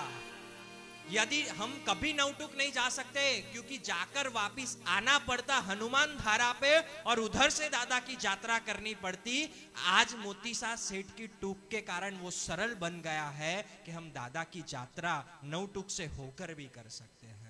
जैसे ही हम वाघन पोल के अंदर एंटर हो, वैसे भी एक उसका इतिहास है। और हमारे इस पेढ़ी के प्रमुख सैनिक भाई कस्तूर भाई ने भी उसका उद्धार किया, उससे पहले वस्तुपाल तेजपाल ने। और उसके अंदर जाते तो वीर विक्रम सिंह का हमें एक मेमोरियल देखने मिलता है, जेने अपने खांबियो कहिए, ये जोवा मले। जब एकदम जंगली बाघन ने जब ये पूरी यात्रा बंद की थी, तब एक भावसार नॉन जैन व्यक्ति ने जाकर उसके साथ लड़ाई करवाकर पूरी यात्रा की शुरुआत की। उसके बलिदान को भी याद करना जरूरी है। कहां भूल गए कि अकबर महाराजा के वक्त इस शत्रुंजय की यात्रा, इस शत्रुंजय में मूर्ति का खनन करने के लिए जितनी बार भी अकबर महाराजा आए, उतनी बार बाहरोटों ने 42 दिन तक अपनी गर्दन यानी जीवन का समर्पण किया ना, तभी शत्रुंजय आज हमें स्पर्शना मिली सकती। दादा के दरबार में जाने से पहले इस इतिहास को हमें अंदर रखना भी बहुत जरूरी है। जब दादा की पूरा जिनालय लकड़े से बना हुआ था, और जैसे ही वस्तुपाल तेजपाल आए और जैसे एक मंत्री आए और उन्होंने देखा कि ये पूरा लकड़े का जिनालय बना हुआ है और चूहे इधर से इधर जली हुई वो दीपक की दिए इधर से इधर लेके जा रहे हैं, शायद मेरे दादा को नुकसान हो। और उस समय के अंदर विदाउट टेक्नोलॉजी पूरा पत्थर का जिनालय का निर्माण करवाया। और वो दादा के दरबार में जैसे ही हम वाघन पुल से एंटर होते हैं, वैसे ही हमें शांतिनाथ परमात्मा का जिनालय देखने के लिए मिलता है। शांतिनाथ परमात्मा ने उधर चातुर्मास किया, वो बात सही है। पशु पंछी आदि को उपदेश दिया, वो बात भी सही है। इसलिए हम तलेटी के बाद डायरेक्ट चैत्य वंदन करते हैं, तो कहां करते हैं? शांतिनाथ। पर एक बात भी और देखने जैसी है, शांतिनाथ परमात्मा को हर जगह प्राधान्य क्यों दिया जाता है? शांति स्नात्र, किसी भी चीज की शुरुआत करनी है तो शांतिनाथ दादा, कोई मंगलकारी काम करना है तो शांति की हम याचना करते हैं। तो शास्त्र के अंदर वो बात बताई गई है कि क्यों शांतिनाथ परमात्मा को हम इतना प्राधान्य देते हैं। तब आचार्य रत्न सुंदर सुरेश्वर जी महाराजा ने इसका आंसर दिया था, इतना प्राधान्य क्यों शांतिनाथ परमात्मा को? शायद शांतिनाथ परमात्मा 2 बार चक्रवर्ती वासुदेव आदि ऐसे 12 भव किए हैं, उस भव के अंदर इतनी बड़ी पदवी पे होने के बाद भी कभी राग द्वेष होने नहीं दिया, किसी भी आत्मा के साथ द्वेष नहीं किया है, हुआ नहीं है, करने नहीं दिया है। वो शांतिनाथ परमात्मा के पास से हमें सीखने जैसा है। बाजू में नेमनाथ दादा की नेम राजुलनी चौड़ी, वैसे ही भी लग्न शादी होनी चाहिए जो मोक्ष पथ पर हमें ले जाए। उसके बाद आते आते चिंतामणि पार्श्वनाथ दादा का जिनालय, और अंदर जाते जाते बस हम जैसे ही जाते हैं वैसे एक द्वार दिखता है, बस और कुछ नहीं। अब दादा, मेरे दादा बस पूजा के वस्त्र में रेडी होकर मेरे दादा की पूजा का पास मुझे मिल गया है। जय जय आदिनाथ, मारा वाला आदिनाथ, जोर से बोलो आदिनाथ, मारा प्यारा आदिनाथ। वैसे करके हम यात्रा की ओर, वैसे दरबार की ओर प्रयाण करते हैं, और दरबार की ओर प्रयाण कर कर हम दादा को नतमस्तक वंदन करते हैं। वो ये दरबार है, वो ये शत्रुंजय है कि सूरत में रहे हुए ज्ञान विमल सुरेश्वर जी महाराजा को ऐसा अभिग्रह था, जब तक शत्रुंजय का एक स्तवन की रचना न हो, जब तक शत्रुंजय के एक स्तवन की एक दिन में रचना न हो, तब तक उन्हें पचकान पालना नहीं है।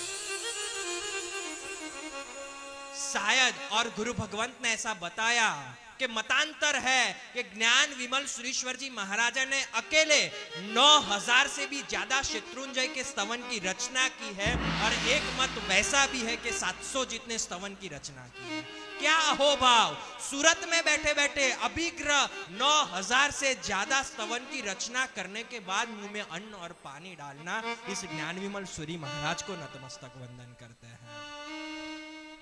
हमारी तो क्या औकात, इससे हैसियत है कि प्रभु के दर्शन हम करते हैं। 86 ईयर की एज में जम्बू विजय जी महाराजा एट द एज ऑफ 86 के अंदर न डोली किसी का उपयोग किया, मैं यात्रा करूंगा तो मेरे बलबुत्ते पे करूंगा, और कितने प्रयासों के बाद दादा के दरबार पे पहुंचे हैं।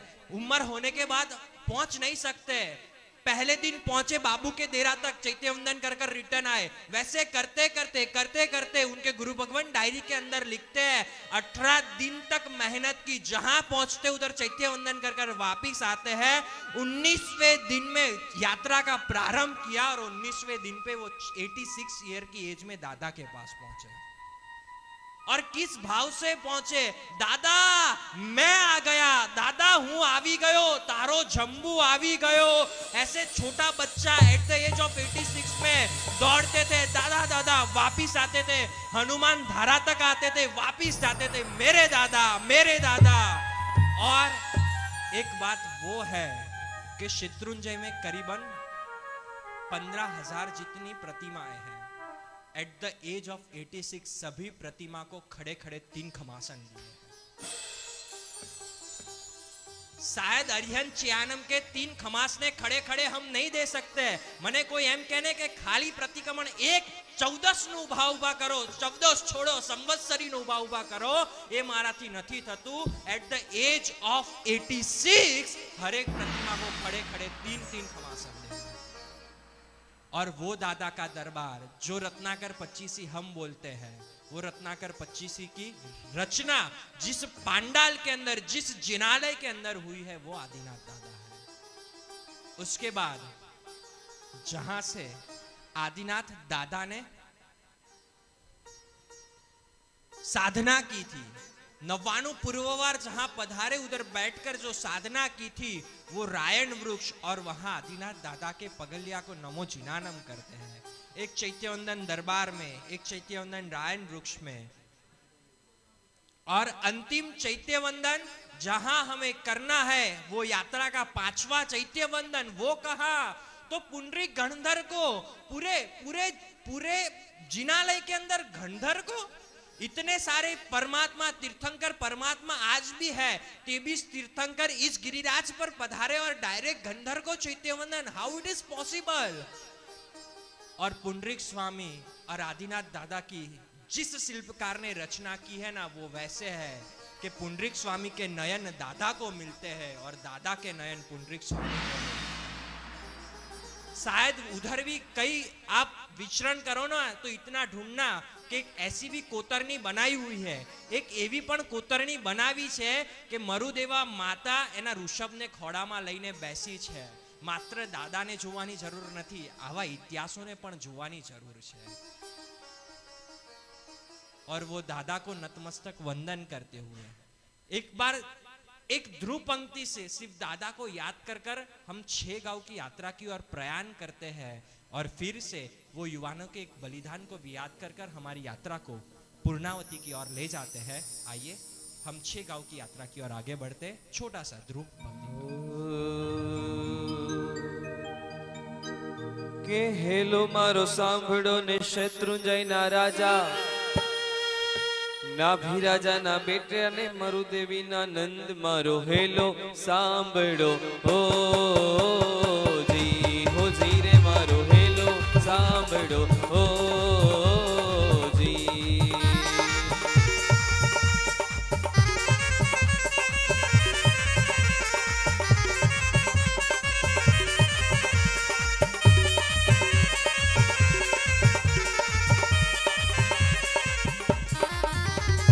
ऊंचा ऊंचा डोंगरा ने वसमी छे वाट,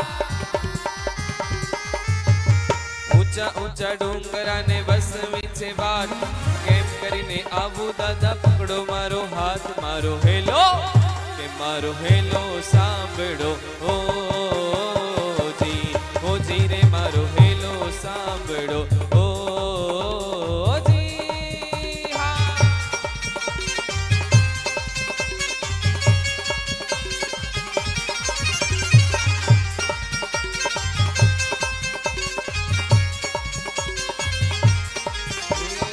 आदेश्वर दादानी अद्भुत लीला न्यारी, आदेश्वर दादानी अद्भुत लीला न्यारी, आ सेवक नो हाथ पकड़ीने लेजो अमने उगारी मारो हेलो, के मारो हेलो सांभळो हो जी रे मारो हेलो सांभळो हो जी.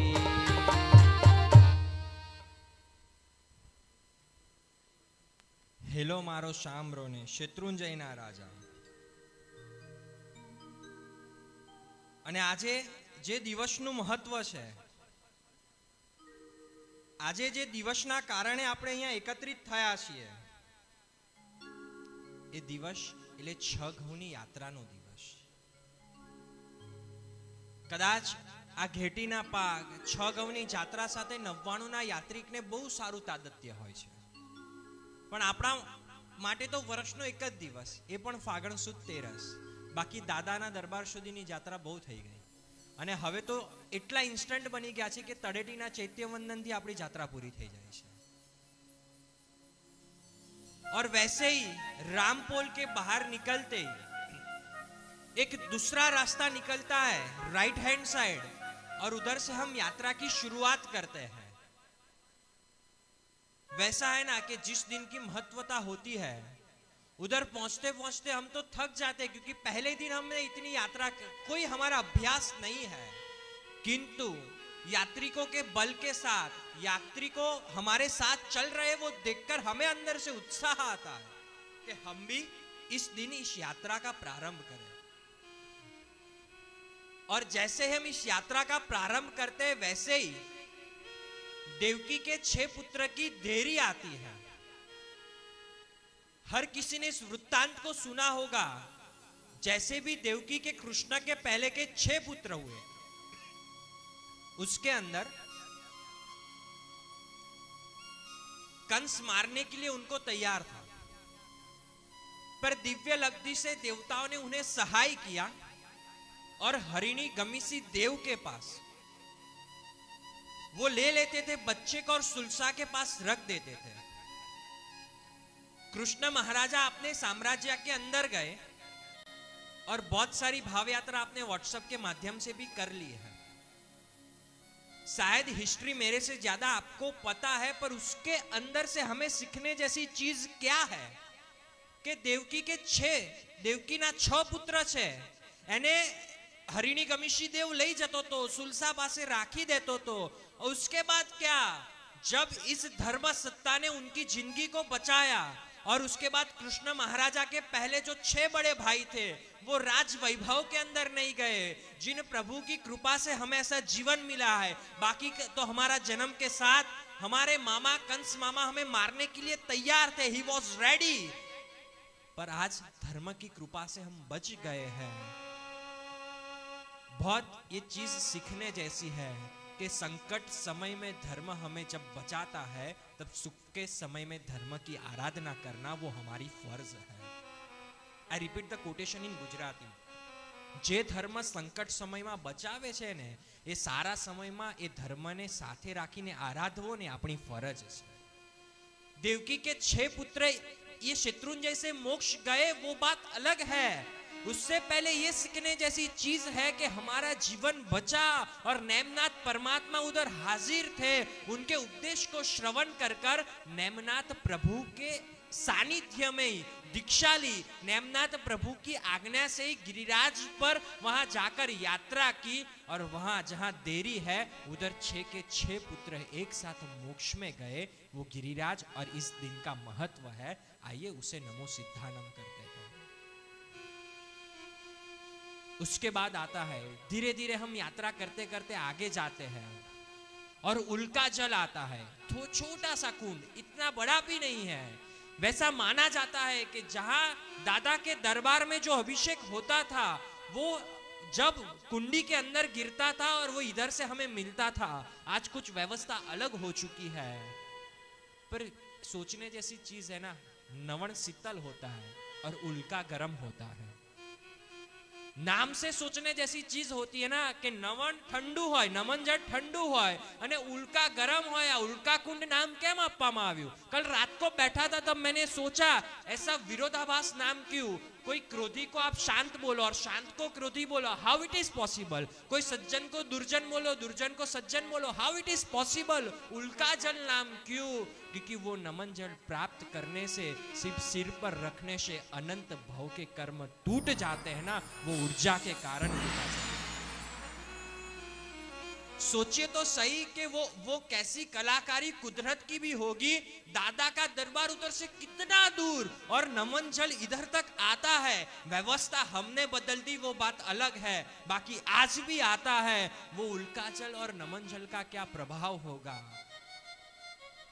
कभी भी फिजिकली जब यात्रा करना हो ना, तब ऐसे वो कुंड को प्रणाम करना। सिर्फ तेरा छोटा नमन जल लेने से मैं घर पर बैठकर मासक शमन से जो चीज नहीं कर सकता हूं ना, वो अनंत भव के कर्म में सिर्फ नमन जल का स्पर्श करने से कर सकता हूं। आगे की यात्रा की ओर प्रारंभ करते हैं। अजित शांति की देरी, इसमें भी 2 मतांतर है। एक अजित शांति की देरी नवटुक की भी ये कहानी है और ये भी है। जब वारिशन मुनि दादा की यात्रा करने के लिए निकले तब 2 देरी साम सामने थी। अजितनाथ दादा और शांतिनाथ परमात्मा की देरी साम सामने थी। यानी कि जब आप अजितनाथ परमात्मा का दर्शन करते हो तब हमारी बैक साइड शांतिनाथ परमात्मा का, और शांतिनाथ परमात्मा के दर्शन करते हो तो हमारी बैक साइड अजितनाथ परमात्मा को। और शास्त्र में इसका निषेध किया गया है। अरे ये बात छोड़ो, आप प्रेसिडेंट हाउस के अंदर जाओ ना तो कोड ऑफ कंडक्ट लगता है कि जब प्रेसिडेंट सामने खड़ा हो ना तब उल्टा होके नहीं जा सकते हो। मैं तो त्रिलोक के नाथ की बात कर रहा हूं, मैं तो सिर्फ भारत के राष्ट्रपति का कोड ऑफ कंडक्ट की बात कर रहा हूं। और जब राष्ट्रपति सभा में सेरेमनी होती है ना, तब राष्ट्रपति निकलते हैं वही दिशा में हमें रिटर्न निकलना पड़ता है। ये कोड ऑफ कंडक्ट है। और ये वारिसन मुनि ने देखा ये तो पॉसिबल नहीं हो सकता, ये कैसे हो सकता है? उनकी लब्धि से उधर के उधर ही एक स्तवन, एक अजित शांति की रचना की। और उधर वैसा बोला जाता है कि जैसे जैसे अजित शांति की रचना हुई वैसे वो 2 देरी एक साथ पास में आ गई। सोचिए कि वो मुनि भगवंत का क्या प्रभाव होगा। आप एक चीज सोचिए कि शत्रुंजय पर जाने के बाद कितना भी टेंशन हो, रिलैक्स क्यों हो जाते हैं? शत्रुंजय पर जाने के बाद कितनी भी दुविधाएं होती है, सब शांत क्यों हो जाती है? क्योंकि ऐसे महापुरुषों ने उधर आकर उनकी साधना की है और उनके अणु परमाणु आज भी विद्यमान है ना, वो हमें प्रफुल्लित करते हैं। आगे चंदन तलावड़ी, चिल्लण सरोवर के नाम से जिनको हम पहचानते हैं। हम इसका क्या मतलब करते हैं कि चंदन वाला पानी चंदन तलावड़ी के अंदर होगा, ये हमारी मान्यता गलत है। मतांतर इसके अंदर भी है कि प्रभु आदिनाथ के और प्रभु महावीर के गणधर सुधर्मा और उनके शिष्य चिल्लण मुनि थे। पहले ऐसा कोई रास्ता तय नहीं था कि किस रास्ते से शत्रुंजय की यात्रा कर सके। कोई पश्चिम से, कोई पूर्व से, कोई उत्तर से, कोई दक्षिण से। दादा की यात्रा करते करते शत्रुंजय के दादा के दरबार तक पहुंचते थे। और उस वक्त के अंदर पश्चिम की ओर से शकल श्री संघ ने यात्रा की शुरुआत की। और यात्रा करते करते बीच रास्ते के अंदर उन्हें बहुत प्यास लगी, जानलेवा प्यास लगी। पहले और विनंती की चिल्लण मुनि से कि आप हमें कोई पानी का स्रोत बताइए जिसे हम पीकर दादा तक पहुंच पाएंगे, नहीं तो प्राण इधर ही खत्म हो जाएंगे। चिल्लण मुनि ने एक जगह बताई, पर वो सोर्स पर्याप्त नहीं था। और फिर चिल्लण मुनि को सकल श्री संघ ने विनंती की कि आप हमें ऐसा कोई सोर्स बताइए कि आपकी लब्धि से ऐसा कुछ कीजिए कि हमें इधर पानी मिल सके। और चिल्लण मुनि ने अपनी लब्धि से जहां पानी का तालाब खड़ा कर दिया, वो चिल्लण सरोवर, वो तालाब को अपभ्रंश होते होते हम चंदन तालाब, वो कोई चंदन का पानी नहीं था। और आगे एक सिद्ध शिला है। सिद्ध शिला यानी क्या कि अपेक्षा से पूरे शत्रुंजय में जो अनंत सिद्ध गए हैं, पर उधर से उससे भी ज्यादा गए हैं। और उधर रहकर हम संथारा मुद्रा के अंदर, हम तो उसे रिलैक्सेशन का एक पॉइंट बना देते हैं। पॉइंट नहीं, उधर वो संथारे मुद्रा में रहकर 12 आदि जितने 108 लोग गज तक आपकी क्षमता है ना, उधर तक कायोत्सर्ग आपको करना है। आगे एक पेड़ के नीचे रत्न प्रतिमा उसको दर्शन होती है जो अट्ठम तप की आराधना कर कर कपड़दी यक्ष से विनंती कर कर शत्रुंजय की यात्रा करता है। और ये सिद्ध शिला के पास इन केस किसी को रत्न प्रतिमा दिख जाए, क्योंकि भरत महाराजा ने जितने आदिनाथ परमात्मा थे वो सेम हाइट की रत्न प्रतिमा को बनाया और सागर चक्रवर्ती ने उसको गुफा के अंदर बंद कर दिया, क्योंकि काल को उन्होंने देख लिया था। और उस वक्त वो प्रतिमा जी अंदर खो गए और उसको ही दर्शन मिलते हैं कि जिनका 3 भव के अंदर मोक्ष होने वाला है। सोचिए कि ऐसी कितनी गुप्त बातें। और वन विभाग, फॉरेस्ट डिपार्टमेंट तो ऐसा बोलता है कि शत्रुंजय पर कौन सी औषधि नहीं मिलती है, वो क्वेश्चन मार्क है। भौतिकता तो बहुत बड़ी है, उसके अंदर हमें जाना नहीं है। वैसे ही आगे आते आते जिसके लिए हम आज की यात्रा करते हैं, 7 चैत्य वंदन करने रहते हैं इस दिन, उसमें छठा चैत्य वंदन शाम और प्रद्युम्न, जिसको हम भाड़वानो डूंगर कहिए छे, वो डूंगर के बाद हमें नीचे उतरना, बस हमारी यात्रा फिनिश हो गई, वो हमें दिखता है। वो डूंगर शाम और प्रद्युम्न 8.5 करोड़ के साथ जिस जगह से मुक्ति गगन को पा, और ये भी किसके समय के अंदर घटना बनी है। और शाम और प्रद्युम्न कौन थे? कृष्ण महाराजा के पुत्र थे। और वो भी नेमिनाथ परमात्मा का उपदेश सुनकर, नेमिनाथ परमात्मा का उपदेश लेकर शत्रुंजय की यात्रा करने के लिए पधारे और उधर कर्मक्षय कर 8.5 करोड़ के साथ उधर से मुक्ति पाए और शाम प्रद्युम्न के साथ आदिनाथ परमात्मा का ही पद ले। कैसी महत्वता, जितने भी नेमिनाथ परमात्मा के उपदेश से गिरिराज पधारे, क्या निखालसता जिन्होंने इसका निर्माण किया है। और वो प्रथम तीर्थंकर का भी क्या पुण्य गए। नेमिनाथ देवकी के 6 पुत्र भी नेमिनाथ परमात्मा के उपदेश से। चिल्लण मुनि तो आदिनाथ और महावीर स्वामी के वो है मतांतर के अंदर। और दूसरे जिसके लिए हम यात्रा करते हैं, भाड़वा के डूंगर की 8.5 करोड़ मुनियों के साथ वो मोक्ष में गए, वो चिल्लण, वो शाम और प्रद्युम्न, वो भी यही इधर से ही मोक्ष गए, पर पगला आदिनाथ दादा का वो निखालसता, और इस निखालसता को वंदन करते करते हम सीधा नीचे जाते हैं और उतरने के बाद हम एक बहुत बड़ा वड़ का पेड़, वो बनियान ट्री जिसको हम बोलते हैं, ये वड़ना वृक्षना दर्शन थाय, जेने આપણે સિદ્ધવડના નામે ઓળખીએ છીએ। અને અપેક્ષાએ શાસ્ત્રમાં એવું લખ્યું છે કે ગિરિરાજમાં જે અનંતા સિદ્ધો ગયા છે એના કરતા પણ અપેક્ષાએ વધુ સિદ્ધ જે જગ્યાથી ગયા છે ને એ આ સિદ્ધવડ છે। અને અહીંયા આપણું 7મું ચૈત્યવંદન થાય છે। पाल पाल पाल नहीं, पहला दादा दादा दादा। सोचिए कि हमारे उधर परमात्मा की प्रतिमा माँ की महत्वता है, पर वो पेड़ का भी इतना महत्व है कि जिसके कारण इतने लोग मोक्ष के अंदर जा सके। और आज हमारा वो परम सौभाग्य है कि शत्रुंजय के पास तो हम नहीं जा सकते हैं, पर वही शत्रुंजय पर्वत में से हमें एक शिला का अंश मिला हुआ है। वो अनंत सिद्धों की भूमि शिला के रूप में आज हमारी इधर पधारी है। और ये सबके बीच में हमारी यात्रा सुलभ होना, उसके लिए अनेक कार्यकर्ता जहमत करते हैं, उसको भी वंदन करना जरूरी है। आज वो दिन भी मुझे याद आ रहा है कि जब श्रेणिक भाई ने कल्पेश भाई को कॉल किया कि इधर आनंद जी कल्याण जी की पेढ़ी ने पूरी स्ट्राइक बना रखी है, અહીંયા હડતાલ થઈ ગઈ છે, यानी एक पण પૂજારી અહીંયા કામ કરવા માટે તૈયાર નથી। 15,000 પ્રતિમા એ આનંદજી કલ્યાણજી પેઢીનો વહીવટ માત્ર એક દિવસ માટે પણ બંધ રહે ને પોસાય તેમ નથી। એ સમયની અંદર પૂજારીઓ એમની નિશ્ચિત માંગ સાથે હડતાલ ઉપર ઉતરી ગયા અને શ્રેણિકભાઈએ ફોન કરી દીધો કલ્પેશભાઈ વિસાને કે હવે પેપરોમાં કહી દો કે આગામી જાહેરાત ન થાય ને ત્યાં સુધી કોઈ પણ જાત્રા નહીં થાય। અને આ વાત કલ્પેશભાઈ ને ગમી નહીં। આવું આપણાથી થોડી ના કરી શકાય, દાદાની જાત્રા કોઈ હિસાબે બંધ ન કરી શકાય। શ્રેણિકભાઈ આવું નહીં થાય, તમે મને થોડો સમય આપો।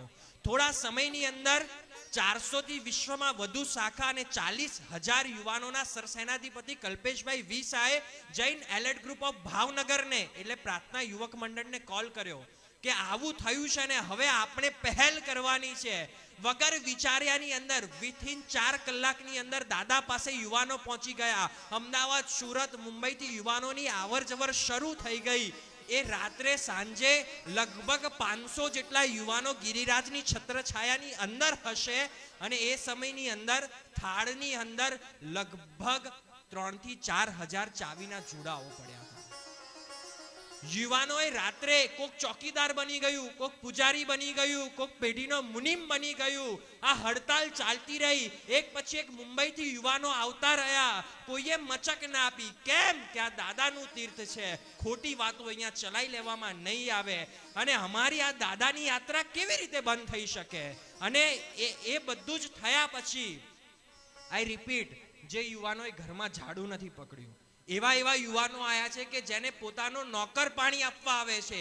એ યુવાનોએ આવીને આ ગિરિરાજમાં ચોકીદાર બની ગયા, ગિરિરાજની સાફ સફાઈમાં લાગી ગયા। કયું કેસર ક્યાંથી મળે કઈ ખબર નહીં, પૂજા કેમ નહીં, અને 15,000 પ્રતિમાનો અષ્ટપ્રકારી પૂજા કરવી, આ બધી વ્યવસ્થા કઈ રીતે કરવી। ઘરમાં એક દિવસ પત્ની પિયર ગઈ હોય ને તો કેટલી અવ્યવસ્થા ઊભી થાય। આ તો મારા ગિરિરાજ દાદાનો દરબાર આમ રજડી ગયો એવી ફિલિંગ આવે। એક રાતની અંદર 3,000 થી વધુ ચાવી ક્યાં કઈ રીતે કેવી લાગે છે ને એને આમ શોધી નાખ્યું અને સવારે એવું પણ ન લાગવા દીધું કે પૂજારીની હડતાલ છે, યથાવત દાદાની પૂજા શરૂ કરી। અને એ યુવાનોનું એક પછી એક 3 દિવસ માટે આ સ્ટ્રાઇક ચાલી અને શત્રુંજયના ઇતિહાસમાં પહેલી વખત બન્યું કે બિનશરતી રીતે પૂજારીઓ પોતાના રોજગાર ઉપર પાછા આવ્યા। પુનઃ સરખી રીતે સરસ મજાનું આ દાદાની યાત્રાને પ્રારંભ થઈ, વ્યવસ્થા નવેસરથી ગોઠવાઈ અને આજે એ લેટર પેઢીની અંદર આપણને જોવા મળે છે। અને અમારું પરમ સૌભાગ્ય કે એના ફલશ્રુતિ રૂપે આ વર્ષો પછી અમારા સરસેનાધિપતિ શ્રી કલ્પેશભાઈ વિસાને આનંદજી કલ્યાણજી પેઢીના ટ્રસ્ટી તરીકે ઘોષિત કરવામાં આવ્યા। આ પરમ યુવાનોના એ પરમ સૌભાગ્યને વંદન કરીએ છીએ। એ આચાર્ય હેમરત્ન સુરીશ્વરજી મહારાજાની ખુમારીને વંદન કરીએ છીએ અને રત્નસુંદર સુરીશ્વરજી મહારાજાને માર્ગદર્શનને વંદન કરીએ છીએ। કારણ કે શાસ્ત્રમાં તો એ લખ્યું છે કે એક એક ડગલું ભરે શેત્રુંજા સમજે, રીખવ કહે ભવ ક્રોડના કર્મ ખપાવે તે હે. કરોડો ભવના કર્મ ખપી જાય એ આ ગિરિરાજ છે. અને સિદ્ધવડ પર પહોંચ્યા પછી મારું 7મું ચૈત્યવંદન થાય અને પછી પહેલું થેન્ક યુ દાદાને કહેવું પડે. કેમ કે ગિરિરાજ સુધી જવાની ફરજ મારી હતી, ગિરિરાજને પૂર્ણ યાત્રા કરાવવાની ફરજ તારી હતી. दादा आजे इस परिस्थिति के अंदर, इस महामारी के अंदर भी दादा वर्चुअल माध्यम से हमें इस यात्रा का लाभ मिला. उसके लिए सनी फोटोग्राफी, साउंड के लिए मेहुल भाई, रोमिल भाई, म्यूजिक के लिए और पूरी म्यूजिक टीम विशाल भाई, सतीश भाई और भाविक भाई का धन्यवाद करते हैं. साथ में पूरे आयोजन को कोऑर्डिनेट करने के लिए एलर्ट ग्रुप के युवाओं के साथ पलक भाई, हेमल भाई आदि को भी धन्यवाद करते हैं. आइए, शायद हमारे घर में गिरिराज की शिला न हो, शायद प्रभु का हमारे उधर तस्वीर या फोटो हो सकता है. उस गिरिराज के हमें भाव से વધામણા, એ મારા ગિરિરાજના વધામણા કરવા છે. મને સ્પોટ તો ખબર હતા પણ સ્પોટ પાછળના રહસ્યો મને ખબર નતા. આજે આ પ્લેટફોર્મ દ્વારા મને એ જાણવા મળ્યું. આવો એ ગિરિરાજના આપણે સૌ સાથે મળીને વધામણા કરીએ. કદાચ આપણા ઘરે અક્ષત અને સામે પ્રભુનો ફોટો હોય ને તો એને લઈને ત્યાં વધાવીએ. નહીં તો આ વર્ચ્યુઅલ દ્વારા વિનંતી કરીશ એલર્ટ ગ્રુપના યુવાનોને કે આ દાદાને વધાવીએ અને મારા વાલા આદિનાથ, જય જય આદિનાથના એ નાદમાં ખોવાઈએ અને બસ આજે એ યાત્રાનો નાદને આપણે ઘોષિત કરીએ. ચલો, મારા આદિનાથ, મારો શેત્રુંજય, મારો ગિરિરાજ, જય જય શ્રી આદિનાથ. દર્શન દીજો ના,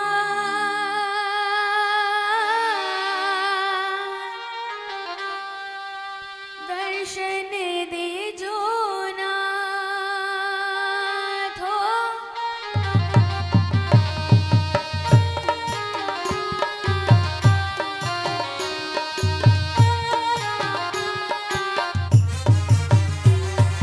दर्शन दीजो नाथ, दर्शन दीजो नाथ, भक्तों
जय श्री आदिनाथ जय जय जय श्री आदिनाथ जय जय जय श्री आदिनाथ जय जय जय श्री आदिनाथ मारा वाला आदिनाथ सौना वाला आदिनाथ मारा वाला आदिनाथ सौना वाला आदिनाथ जय जय जय जय आदिनाथ जय जय जय जय आदिनाथ जय जय जय जय आदिनाथ जय जय जय जय आदिनाथ जय जय जय श्री आदिनाथ जय जय जय श्री आदिनाथ जय जय जय श्री आदिनाथ जय जय जय श्री आदिनाथ।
बोले श्री आदेश्वर भगवान की जय।